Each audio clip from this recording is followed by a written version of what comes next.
Good evening. I'm Gregory Morgan, and welcome to Love Talk. I'm here to answer calls and take questions about what works in relationships, and particularly in the areas of dating, sex, marriage, but also in the area of addictions and infidelity. Sometimes people fall into states of depression. So anything that is a limiting or restraining some state of mind or situation that may hold you back in your life, that may keep you from being everything that you've ever wanted to be and having a happy, whole, and fulfilled life. Those are the blocks that the work that I've been doing with people for over the last 30 years, that I've become an expert at helping people to identify those limiting decisions they've made, the beliefs that they make about themselves, to remove those blocks so that they can begin to create and generate themselves in a brand new identity that fulfills who they really are. I know that may sound a little strange to some people, create and generate a new identity, but that's exactly actually what we're going to be talking about today. But the subject that I will be introducing, not right now, but in a moment, is the subject of how our beliefs about ourselves can actually limit us and keep us stuck in life. Or if we can change those beliefs, then we will change our true identity and become somebody completely different, but not different than who we really are, different from how we've been being that was limited in the past. I know that all men don't always act honorably. Even some of the greatest men in history, the men that we admire the most, if you look back into their past or if you look into their lives, you will find that even the greatest men that we admire the most have done some stupid things that they regret, have not always acted honorably or with nobility. I want you to know that even though you may have done things that are regrettable in the past, that you could begin right now to shape your future and the future of people in the world. Those little day acts of courage and self-restraint and discipline and honor and dignity that men do in their everyday lives. What I wanted to talk to you about today is how beliefs shape our identity. Your beliefs about who you are. We say, well, I'm an angry person, or I'm an intelligent person, or I'm an educated person, or I'm married, or I'm this or that. Your beliefs shape your identity. So your beliefs shape your identity, and your identity shapes the world that you live in. I want to talk to you about how that occurs so that you can begin to see some of the ways that you have shaped your own world through your own personal beliefs, whether they're empowering beliefs that make you be able to face the circumstances of your life powerfully and effectively, or whether or not they are limiting beliefs. Either way, your beliefs shape your identity, and your identity shapes the world that you know, the world as you know it. So the question I ask is, who are you? Like, really, who are you? And when we look below the surface of, a lot of people say, well, I'm a mother. A lot of people say, well, I'm stupid or I'm smart. Like I said, so whatever it is that you believe about yourself will actually determine how you respond and how you act in different circumstances in your life. Another way of saying that is your beliefs will determine your behaviors, your actions or your behaviors. And because most of your beliefs are unexamined, they're opinions that you've absorbed from other people. They're ideas that people have given you either in religions or in schools or there's cultures that believe certain things. One of the beliefs that people had before a guy named Pasteur back in the early, I believe it was in the 1800s, Louis Pasteur, who invented penicillin. Before that, people believed that evil spirits or something like that caused people to die at childbirth. There was a lot of people that women that died during childbirth, or if they had to do an operation of some kind, there was a high incident of people getting infections and dying and everybody believed it was because of evil spirits or something like that. Okay? And there was a guy that re-examined that, and he looked with a microscope and found that there was bacteria, and that if we would just wash our hands and keep everything clean, that the incidence of people dying from childbirth were almost eliminated. Now it's very, very rare in civilized countries that a woman would die from giving birth to a child. But the beliefs were unexamined opinions. So many times you go through your life with opinions that others have given you, maybe as a child, and you accept it. I can share a funny story with you about one of my own. And I may have shared this before on this show, but when I was 7 years old, my father gave me a pocket knife, and my father carried a pocket knife. Back in those days, most men did carry some form of pocket knife that they used for any number of things to do, okay? But he gave me this pocket knife, and I remember always admiring his, and he would never let me touch it because it was sharp, and I was a little kid. But then one day on Christmas, he gave me a pocket knife, and I felt like I was a man, and he gave me a whole talk with it about, now you're grown up enough. You know, I've taught you everything about how to be careful with the knife, and it's very sharp, and not to hurt yourself. And, you know, you've earned my respect. And so, you know, as a little kid, I was getting bigger and bigger and bigger opinion of myself and how cool I was and how smart I was, and my dad trusted me, and I had this knife which was proof and evidence of it. Of course, during the Christmas holidays, I ran around with my knife, using it for everything I could think of to use my little pocket knife for. One evening, my parents decided to go to the next door neighbor's house to watch a movie, and they left my sister and I at home with the Christmas tree on, watching television ourselves. They said, when you're done with your movie, unplug the Christmas tree and go to bed. Okay. When the movie was over and my sister tried to unplug the Christmas tree, she couldn't get the plug out of the wall. So what did I do? I have my nice pocket knife and I stuck it in there, and what do you think happened? The whole thing exploded. Fire came shooting out of the outlet. I jumped back, electrocuted. The blade melted off of my knife. I knocked the Christmas tree over onto the couch and onto my sister, and all of the lights went off in the whole house. And so I'm in the dark, shaking, totally traumatized, and my sister said, out of the dark, "You are so stupid." As a child, I took that on. I actually believed that, man, I really am stupid. So that belief shaped my life, because for the rest of my life, I went around proving how smart I was. And I learned everything that I could learn, and I made sure that I understood everything that I could understand. I studied everything that I could study about everything, every subject. And as a matter of fact, it's even the reason I even have a show, and I'm talking to you now about these things, because it's another one of my motivations is to make sure that I'm not stupid, you see? And many people have called me a genius, and I'm still somewhere in my own past, you see, I had this belief that I was stupid, and so I had to be smart, right? When you're stupid, you have to do what? You have to be smart. If you're weak, you have to be what? You have to be strong, and so forth. So it's one of the ideas, it's one of the ways that I wanted to share with you that how I had for many years an unexamined opinion that I had accepted as being the truth about myself. You see? Beliefs define the way you live. Just like I said, you know, it defines the choices you make, what you believe that you are capable of, what you think you can do and not do. One of our most powerful drives is to be consistent with our identity. We don't know this is unknown to us, but in our subconscious mind, we're constantly driven to, when we look out onto the field of infinite possibilities in the world, when we're choosing a relationship, we're choosing a house, we're choosing a career, we're choosing a religion, well, a lot of people don't even choose their religion. If you think about it, their religion is told to them by their parents or their culture, and that's what they get. They don't even examine, hey, do I really believe this or not? Is this my religion, or is this what everybody around me believes? Do I believe it?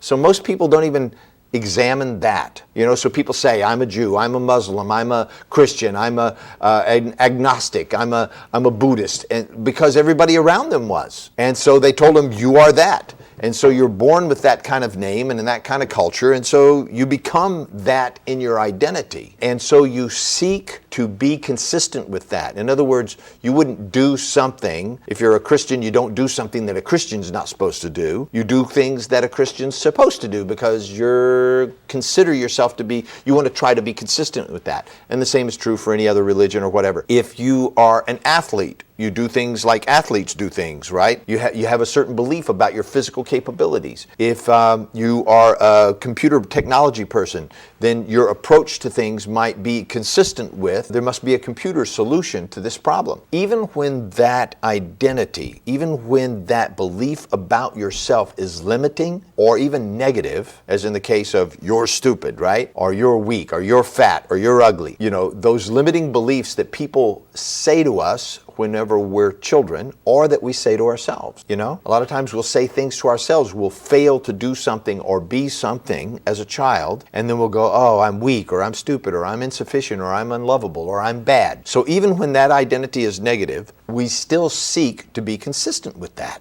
The only reason that we don't change, we say, well, look, why don't we change that belief? Why can't we change that limiting or negative belief about ourselves?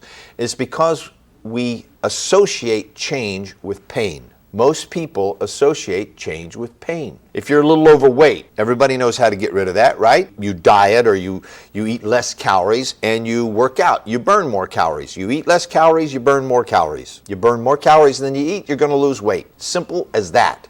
Now, there's a million ways to do that. There's a multi-billion-dollar industry around that, but everybody already knows the rules. Most people consider that to be a painful experience.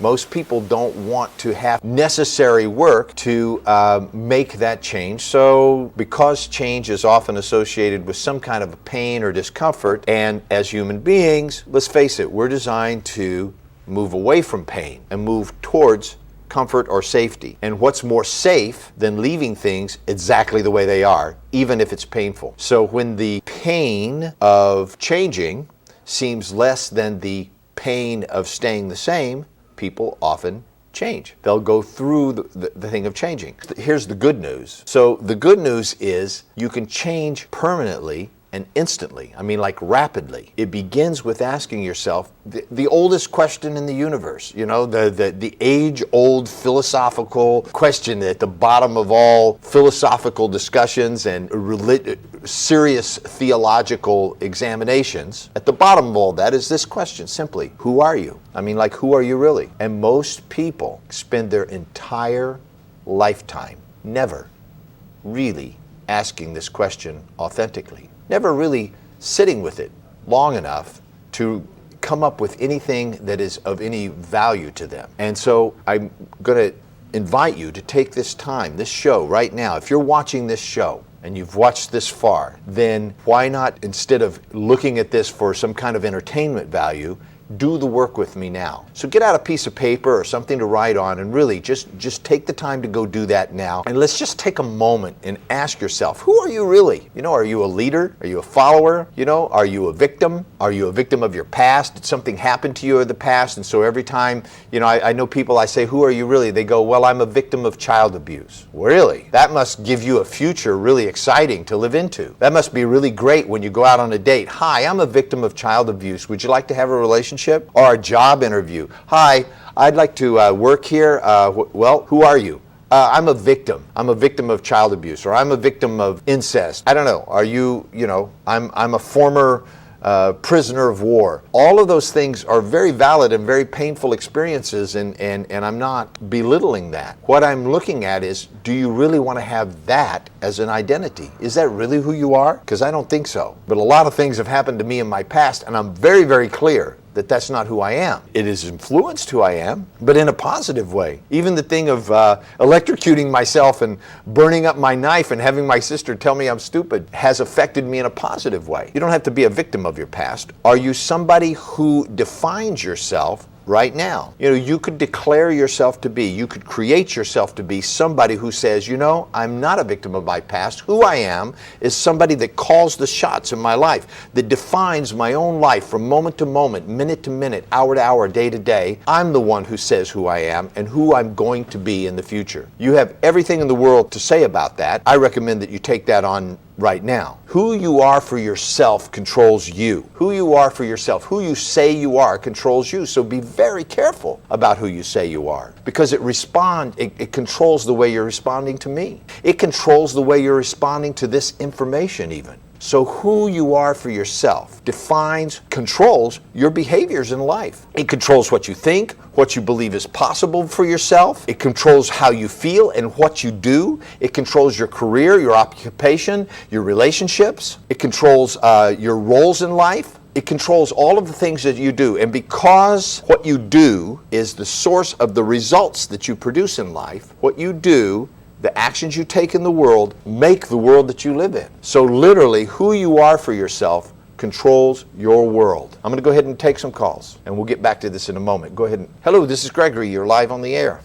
Hi, Jeff. Hi, how are you? I have a question. Okay. I am 53 years old, and I got married with 11 years bigger than me, elder than me. I have 2 children, and he has no children, but he has got married 3 times, and I didn't. I have just one husband, and he passed away. So you've been married once. You're 63 years old with 3 children. You've married a man that's 11 years younger than you, who's been married 3 times. No, older than me. Older than you. Than me. Yes. Who has no children and who's been married 3 times? Yes. Okay, now that's the background. We have some arguments because he says the family is really important for me, and I don't have money, and because I've known him for a long time, and I said not as just as a friend, not a boyfriend or whatever. We just got married very fast. And now he is saying, I have no money to pay you, and let me think about, I have to take care of my parents, and I don't know what to do. I'm just... Well, when you say no money to pay you, in other words, are you supporting him? Just like that, yes. Yeah, you're supporting him. And so it sounds like he's found himself a meal ticket, and he's going to take all his money and put it into his parents? Yes. He's not taking my money to... Well, who's paying the rent? I pay. Who buys the groceries? I. Who pays the insurance policy? He. He does? Yes. For you? Yes. Okay, well, there's a contribution. From the company. From the company. From his company? Yes. Okay. So at your age and at his age, it's possible to form a partnership, but the partnership has to be equitable for both partners, yes? Yes. We already know that most marriages end in divorce, but when it comes to partnership, even more of them end in separation in a court somewhere. Yes. Right? So if 51% of marriages end in divorce, I think it's something like 65 to 67% of partnerships in lawsuits, or separation. If it's not lawsuit, it's some kind of legal action taking place where they're not happy. Okay, a very high percentage of business partnerships, and then of course when it's a partnership and the people are married with each other, it's kind of double trouble sometimes. Right, you understand? Yeah, right. you should have negotiated this before you got married, okay? So it's easy to say you should have, but that's all there is to say. It's not too late to negotiate this, just like you would negotiate any business deal. I start to negotiate, and he says, okay, just let me think about it. Give me a time. I want to talk to my parents. No, he's 75 years old or something, right? He's 65. Well, at 63, it's not time to start thinking about whether or not you're going to make your wife happy. Yeah. You know what I mean? Yeah. It's time to either do it or don't do it.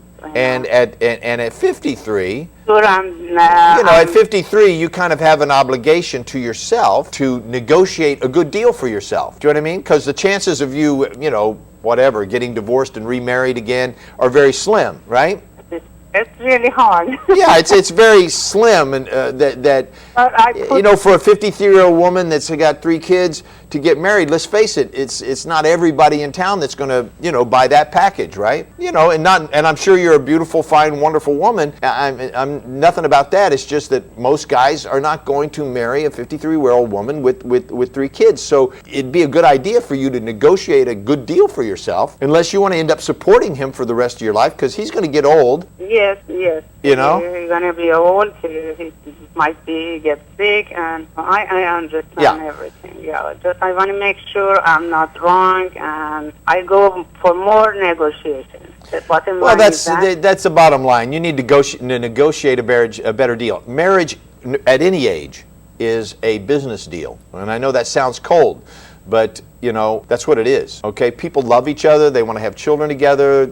They want to spend their lives together. Okay, that involves real estate, banks, loans, credit ratings. It involves a lot of stuff. Families, inheritances, a whole lot of stuff. So it's a business deal. Okay. Yeah, it involves the state and the federal government. It's a business deal. You need to negotiate a better deal. Okay. Thank you so much. I really, really appreciate it. All right, thank you. Have a great night. You too. So my question to the previous caller is really, who are you for yourself? Let's go back to that slide. Who are you for yourself that controls you and the choices you make?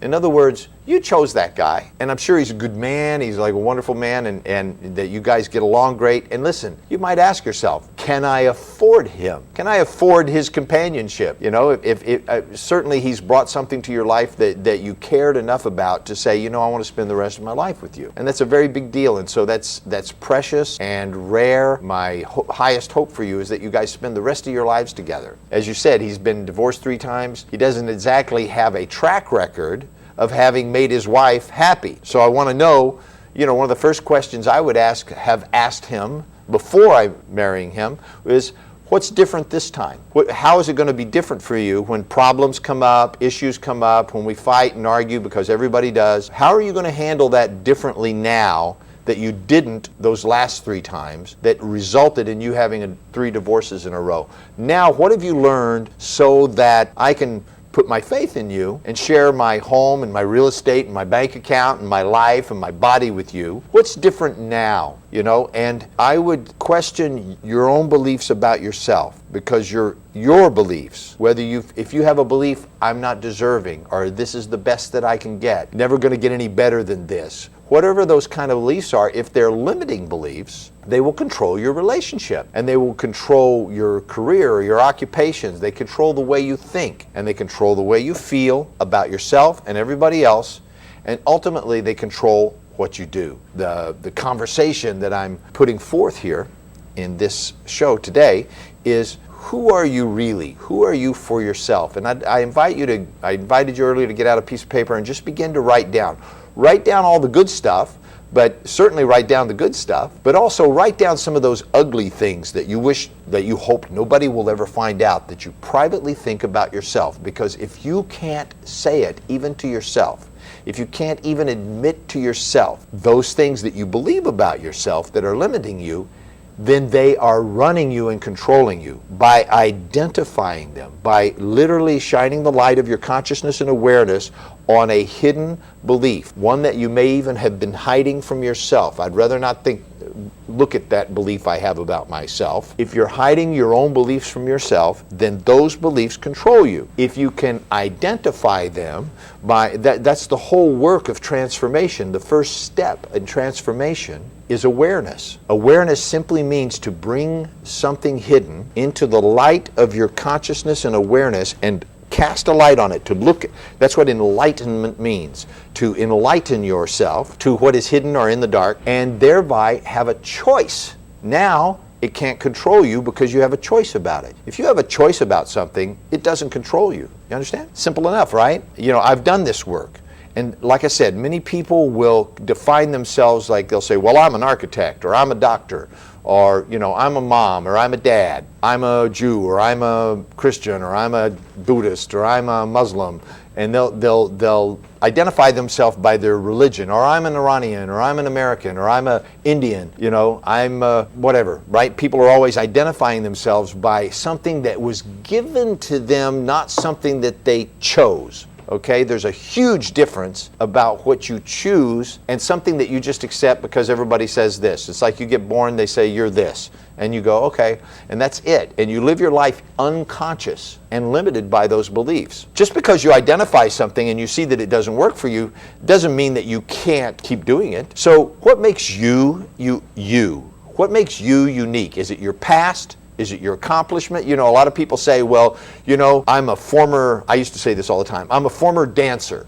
I used to be a dancer and choreographer. So people, you know, years after I stopped dancing and being on the stage, I'd say, well, I'm an ex-dancer, right? And I identified myself with my past. And I have huge accomplishments in my life. So people would ask me, you know, who are you? And I'd tell them all these great things that I had done in the past. Right? Or maybe for you it's your family. Or you know, I know somebody that that actually went to the Olympics and won a silver medal. When I would ask her, you know, what are you about or what is you up to, she'd say, you know, I am an Olympic gold medalist. She would speak of herself in the future, which actually empowered her. It empowered her to speak of herself as the future that she was creating for herself. You know, what makes you unique? And I invite you to get out that piece of paper and begin to write down how you define yourself is crucial, because who you want to be is available right now. You don't have to wait for years and years to try to become something. If you can identify it, you can begin to make the shift right away. Now you can shift to my logo. I'm going to go ahead and take this call. Hello, this is Gregory, and you are live on the air with Love Talk. I'm single and I'm going to school, and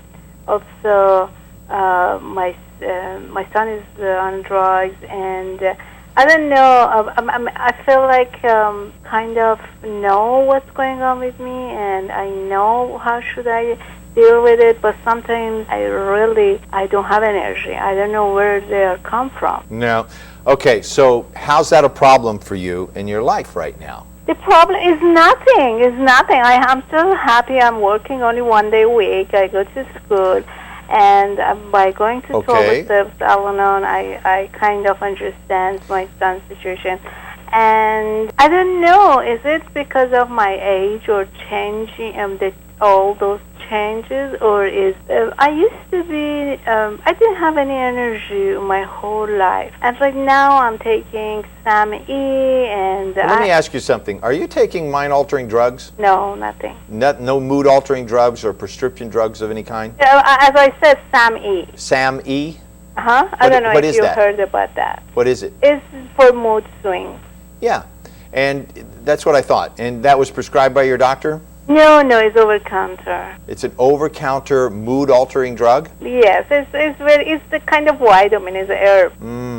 SAM-E, it's called SAM-E, and it's very famous. Okay. Well, I don't want to promote it on the air, so I... No, what I'm saying, I just... and it helped. Yesterday, that lady was talking about rebirth. Okay, but wait a minute. The reason I'm interrupting you is because, and the reason I asked you if you were on drugs, is because if I was to play back to you what you've just said to me, it wouldn't make any sense at all. It's wandering all over the place, and even though I've asked you 2 or 3 times, what's the problem? Is there something I can help you with? Do you have a question for me?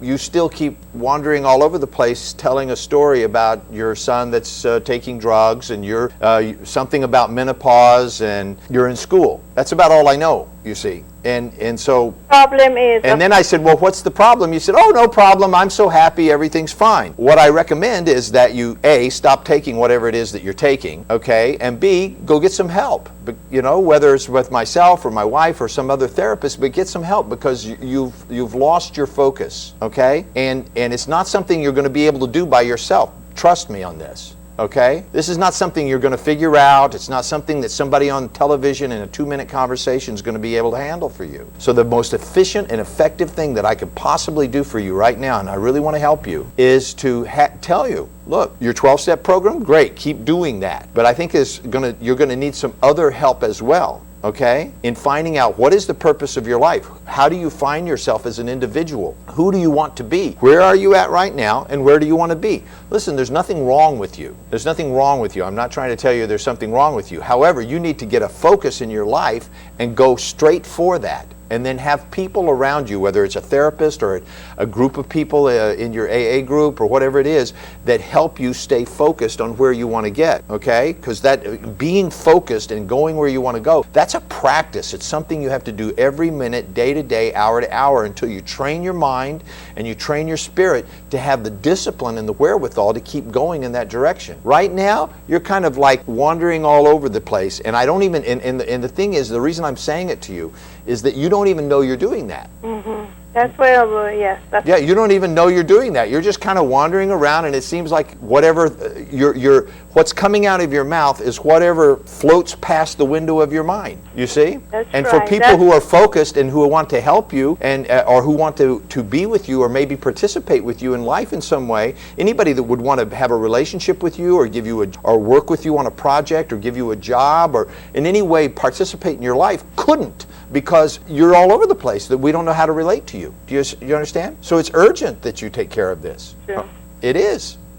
Okay. Don't let a day go. Don't let a day go by without doing something about getting some help about that. Whether it's call our office and make an appointment and get an appointment with either myself or Azita or somebody else that you know of, that you trust. But get an expert to help you, and in just a very few sessions, you should be able to clear away whatever's disrupting your ability to be present. Something is between you and being present in the moment. That's true. Yeah, so whatever that is, and I'm sure it was painful, that's what I know about it. Whatever it is that's so painful that you can't be present and in the moment, and you had to, you're recovering from some kind of addiction, whatever that addiction was also so you didn't have to be present and in the moment, so you could stay disrupted. Now you haven't developed the ability in your sober life yet to be able to focus and stay on track. Okay. Okay. My addiction was eating, as long as I knew. Okay, eating, sex, gambling, drugs,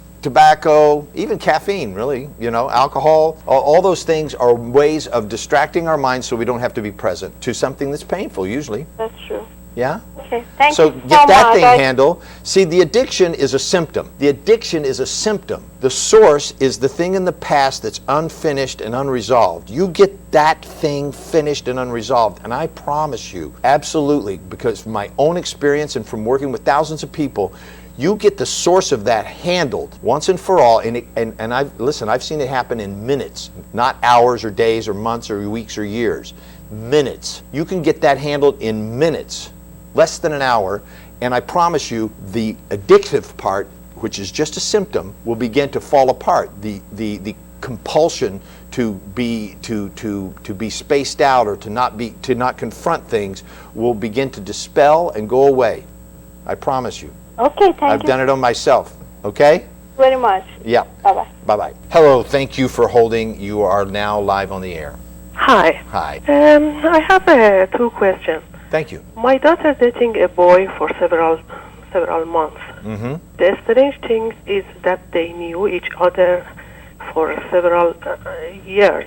Okay. College. Mm-hmm. And they were friends in a larger group. Yes. For several months ago, they started to dating each other. Okay. And sometimes I think maybe the reason could be that they didn't find something better. Well, let me ask you a question. Uh-huh. How old's your daughter? 23. She's 23, so in every sense of the word, she is an adult. Yeah. She is of marrying age. If she wanted to, she could get married right now, although I wouldn't recommend that, but until she's after 26, and I can tell you more about that later. But statistics have found that educated people who marry after the age of 26 and after having completed their education, the divorce rate is far lower, and their success rate in marriage is much greater, is a more positive way of saying that. But my question to you, ma'am, is why are you concerned about why your daughter is dating someone? Why is that an issue for you? I am not sure that is he the right one for she or not, and she. Yeah, but that's only her choice. That's her choice. It's her choice. Yes, no. Yes, I know. Also, she is not 100% sure. She is a little afraid, asking about. Did she ask for your advice? Yeah. Okay. She asked for your advice. She said, "Mom, I'm not sure if this is the right guy for me." Yes. Okay, so now they are talking 1 or 2 hours a day on phone and seeing each other on weekends. Okay. Now you and I are from different cultures and different generations, but it's not that. But I don't think we're that different. What was true for me was probably true for you. Have you ever spent hours and hours talking to someone on the phone? No. No. A few friends that are not living here. Yeah, in the Europe. Okay. They are, for example, Did you ever spend talking to a man on the phone? No. Okay. Well, it's kind of common these days.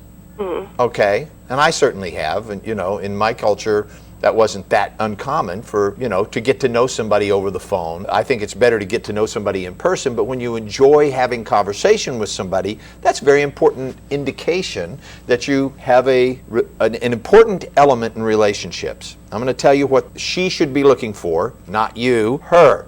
She has to decide, okay? 3 things that she needs to look for.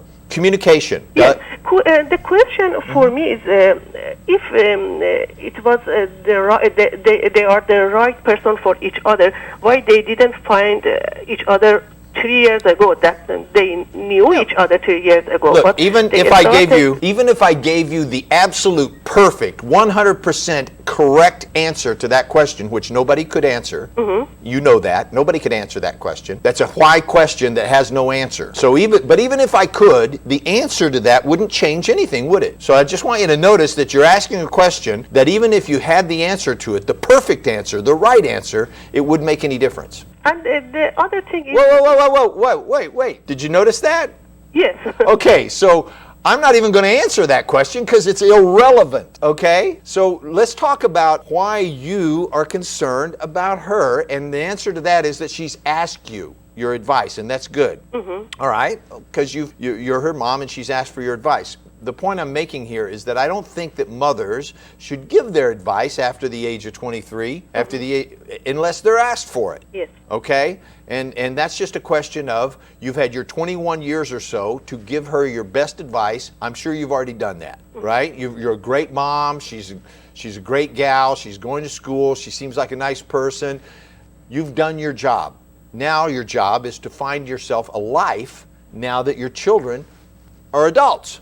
Right? And her job is to create a life for herself with all that great advice and guidance that you've given her.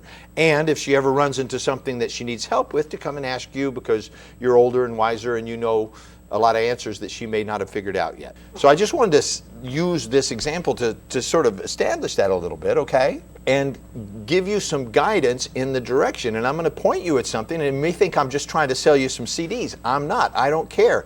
But you could save yourself and her a lot of trouble and a lot of problems if you will go to my website and get the 12 stages of romantic relationships.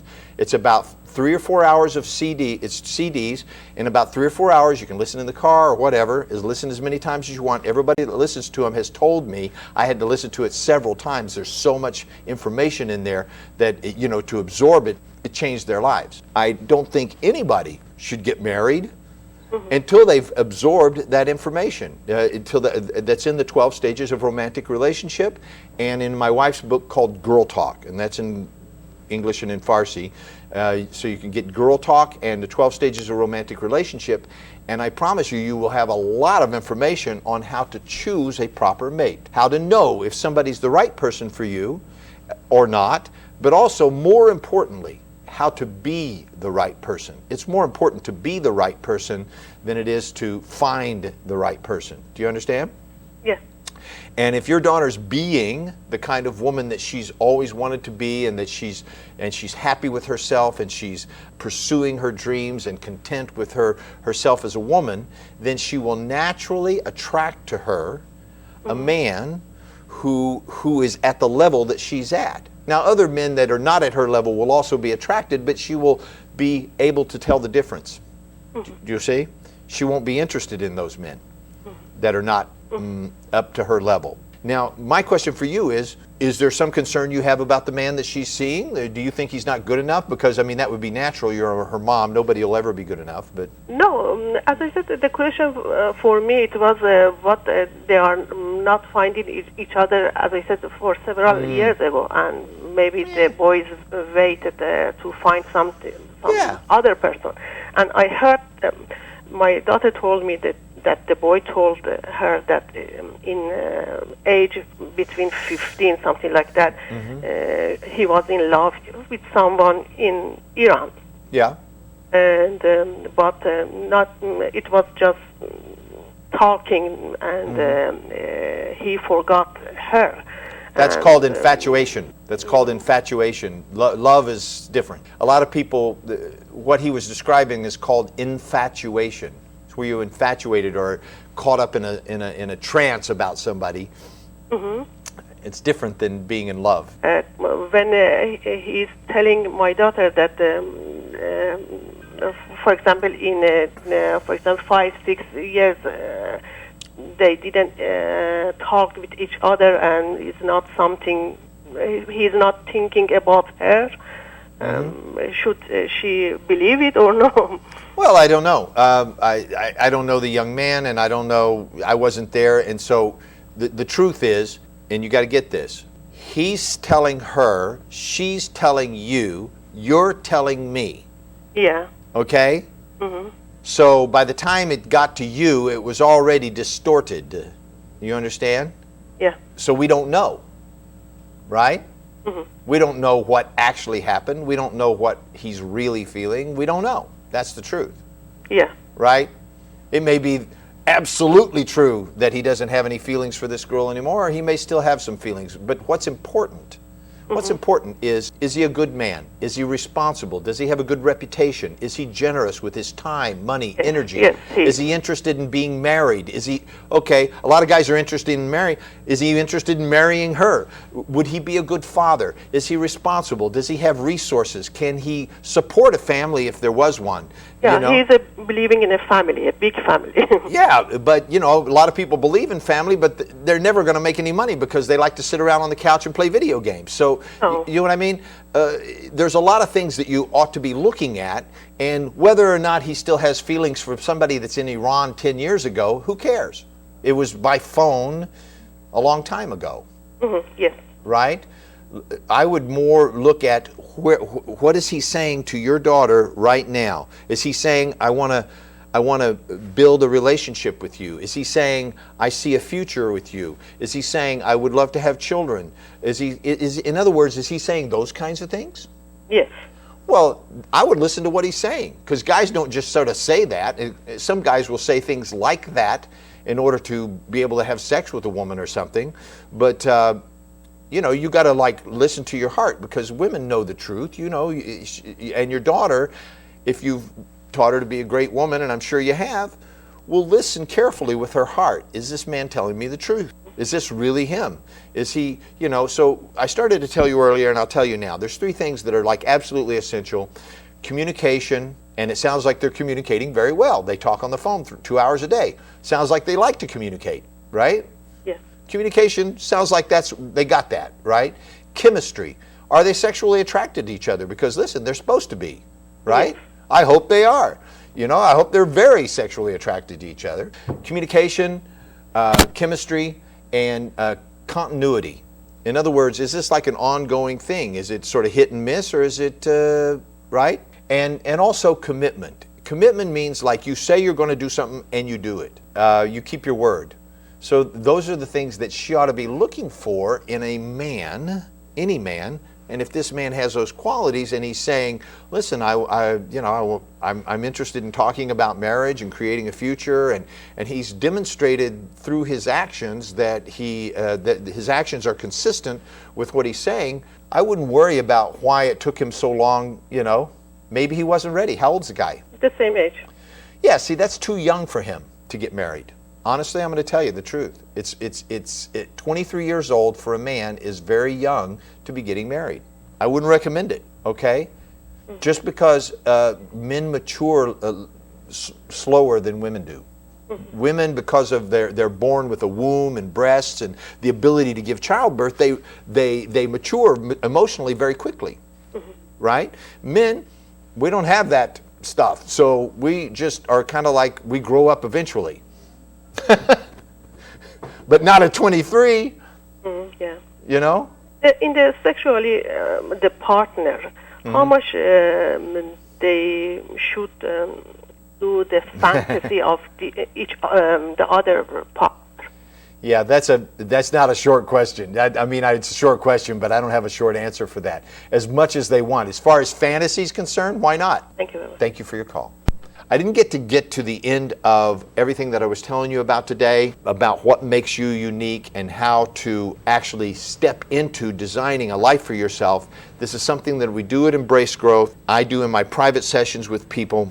I do a 3-day intensive session with people called a personal breakthrough session.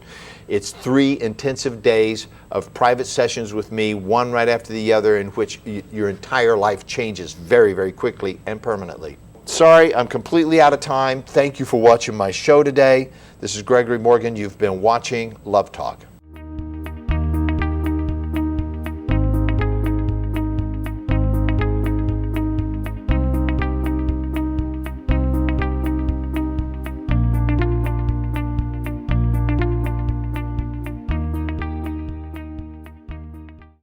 در کارگاه‌های آموزشی بانوان به رهبری دکتر آزیتا سایان با دستیابی به اهمیت و ارزش واقعی خود، قدرت زنانگی و آرامش خود را بازیابید. تورنتو 15 تا 17 مارچ، اروپا 26 تا 28 آپریل، ایروان ارمنستان 31 اکتبر تا 2 نوامبر، لس آنجلس 13 تا 15 سپتامبر. 310 460 2600.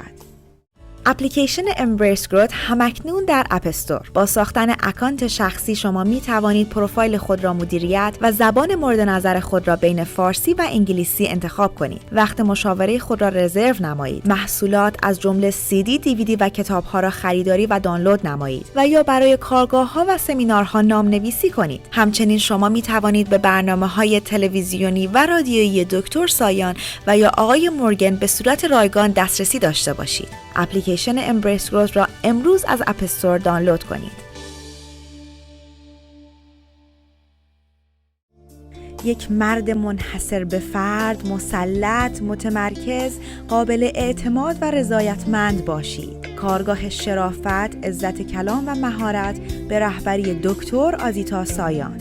ایروان ارمنستان 15 تا 17 آگوست. تورنتو 20 تا 22 سپتامبر. اروپا 18 تا 20 اکتبر. 310 460 2600.